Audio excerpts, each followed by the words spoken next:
If you haven't seen it before and you have the time, I recommend you watch Fritz Lang's 1927 German expressionist film Metropolis, if only to understand the sheer amount of influence it has, from anywhere from Star Wars to Alfred Hitchcock to fashion. In fact, Professor of Film Studies David Borwell has gone so far to describe it as one of the great sacred monsters of cinema.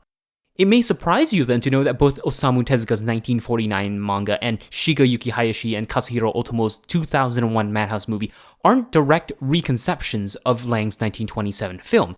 Instead, Hayashi, or as he prefers to be called, Rintaro, reconceptualizes a lot of Tezuka's concepts, incorporating both characters and general connections with Tezuka's original work, but ultimately plays a distinctly different story. In fact, for three separate pieces of media that are all titled Metropolis, they're distinctly different. They have some very general basic elements, the downfall of a gynoid, personal stories juxtaposed alongside a massive labyrinthine and busy urban center, and barely subdued classist conflicts. But for all of its similarities, there's so much more that are different. The main reason is because Tezuka himself has only had a fleeting passing experience with Lang's original work. He wasn't overtly influenced by it. In comparison, Rintaro was, despite intent on adapting a more modern version of Tezuka's. I would argue that Madhouse's 2001 Metropolis is borrowing a slew of ideas and thematic elements from the previous two.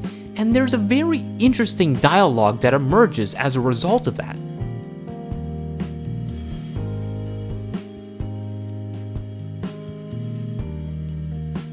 Let's go back to 1927. Lang's city is under the grip of industrialist Jo Friedersen. His son, Frieder, finds out the condition of the working class in the city's underbelly.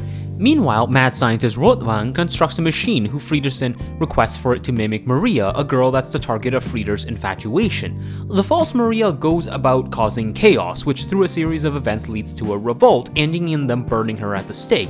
It's only at her death do the workers understand the spellbinding effect of the machine, and the movie ends with Frieder reconciling Friedersen, the industrialist, with Groth, the working man. Lang's Metropolis is fixated with verticality and uniformity. The society of the city is split into two major sections: the clean and somewhat ostentatious upper society, an area where the wealthy and successful live, and the lifeless, terrible, dangerous undercity where the workers toil. Friedersen's position is the master of the city, represented by his tower, New Babel, which itself makes several references to the Volker in Leipzig and Pieter Bruegel's The Tower of Babel. But what's notable about this specific version is that height is a naked depiction of the power structure in society. It looms over everything. It dominates the shots it's in. New Babel is the city. Interestingly enough, it's ultimately Friedersen's fault that the fake Maria goes on a rampage and causes such a chaos. It's ultimately his blind eye to the plight of the working man that stirs up the workers' organizations against him.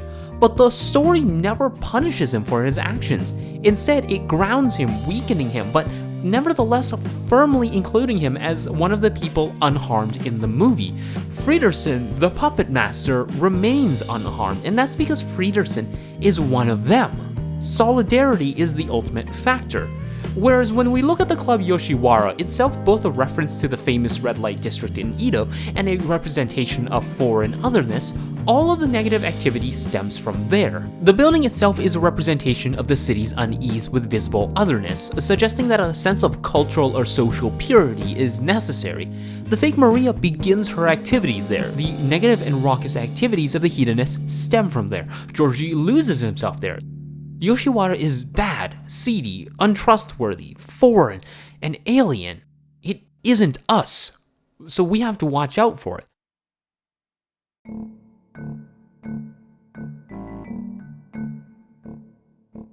When you move into Tezuka's 1949 manga, you find a distinctly different narrative emerge. This isn't just because Tezuka has admitted he has only had a perfunctory experience of Lang's Metropolis, but it's also because of the cultural context in which his own Metropolis was published.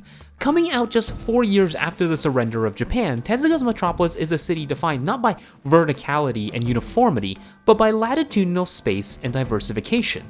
Instead of a single looming tower, Tezuka City is a competition, a busy and labyrinthine network of scholars, ruffians, politicians, and personnel from all over the world coming to visit, work, study, and discuss.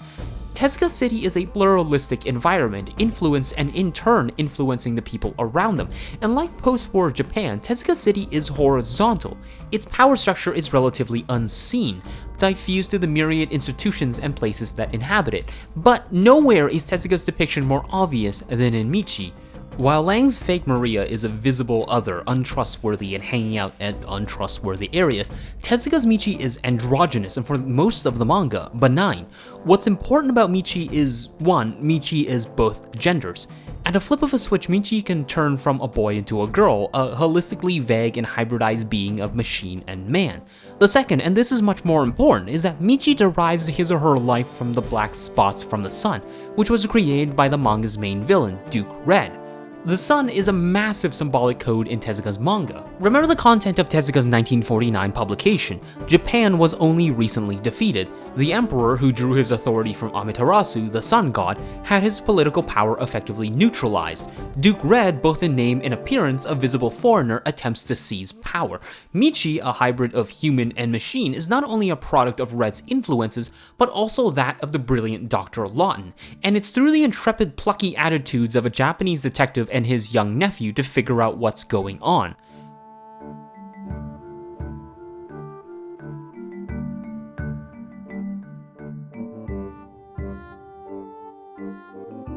While the identity of Lang's Metropolis is that of a uniform, tightly connected hierarchy and social structure with an emphasis on wariness of the other, Tezuka's Metropolis is an energetic, eclectic, chaotic space that has a crisis of identity.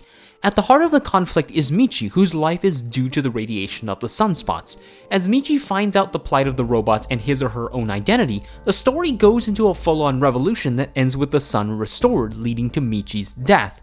And Tezuka's Metropolis doesn't end on comforting words, but wariness. A warning of humanity's unbridled curiosity, a potential note to the mass of people in the city space. So whereas Lang's environment suggests community beyond class, and Tezuka's environment suggests uncertainty and chaos, Rintaro and Otomo's Metropolis tells us something completely different.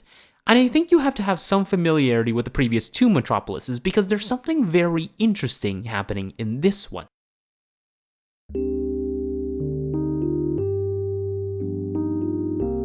Metropolis by Rintaro and Otomo takes several cues from both Lang's and Tezuka's. Rintaro's Metropolis is structured closer to Lang's, a vertical city separated by zones, a towering nexus, and a centralized governing system.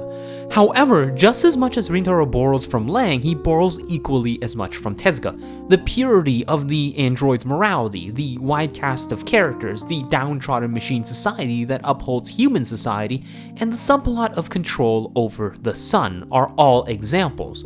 If we use the meanings established in the previous two, we can find that Rintaro's Metropolis develops a distinctly different intertextual message.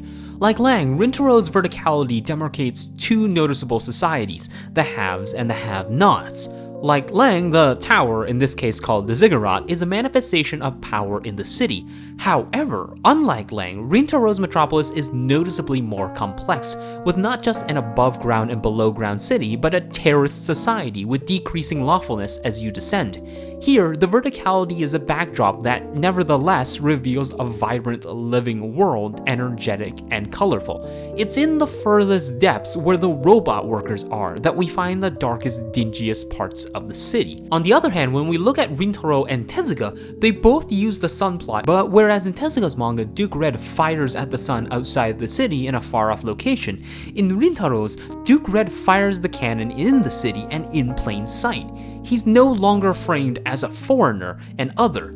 He's a leading member of that society. Duke Red's intentions are laid bare, domination through the creation of Tima, the android that will rule the world through the throne he made for her, whereas Lang's Metropolis is about social cohesion and Tezuka's Metropolis is about shaping identity through nascent space. Rintaro's Metropolis is about authority, so the question becomes, what kind of authority? There's a phenomenal article by Lawrence Bird on the meaning of architecture in Metropolis, which has heavily influenced my understanding of the film's general language. One mention in particular is Bird's reference to Shintaro Ishihara, a leading Liberal Democratic Party member and author of the highly nationalist book The Japan That Can Say No, who said on April 9, 2000, With Sankokujin and foreigners repeating serious crimes, we should prepare ourselves for possible riots that may be instigated by them at the outbreak of an earthquake. Now, Sankokujin is a derogatory term for ethnic Taiwanese, Korean, and Chinese citizens that have been left in Japan after the Second World War. What Ishihara was referring to was a term that encompassed those that, as Bird described it, frequently occupying a specific economic niche in Japan, essential laborers with limited, if any, civil rights, and whose very existence can provoke resentment and fear. Let me repeat my earlier statement. If Lang's Metropolis is about social cohesion, and Tezuka's Metropolis is about shaping identity through nascent space, Rintaro's Metropolis is about authority. And so what kind of authority is that? Well, it's an authority where the Ziggurat is firmly aligned with the sun, an authority where a rhetoric of exceptionalism lines its speeches, an authority preaching a noticeable cohesive us, even as those we do not consider us to languish and toil away, cropping up our society. I've mentioned before that Otomo is quite apt at hiding his messages in his work, whether it's the post-nuclear society of Akira or the problematization of human treatment in Rojin Z. Metropolis is no different.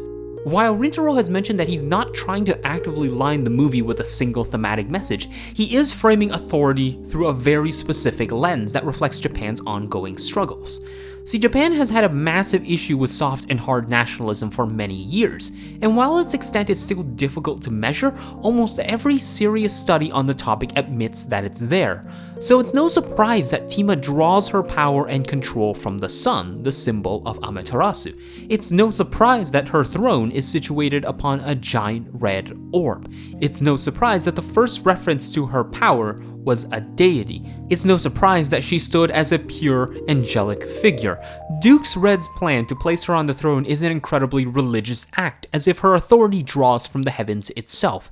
Madhouse's 2001 Metropolis juxtaposes several groups against each other: the state versus the military, the socialists versus the imperialists, and the Japanese versus the other. By borrowing Lang's conception of verticality, it recalls both hierarchical power structures and senses of the other.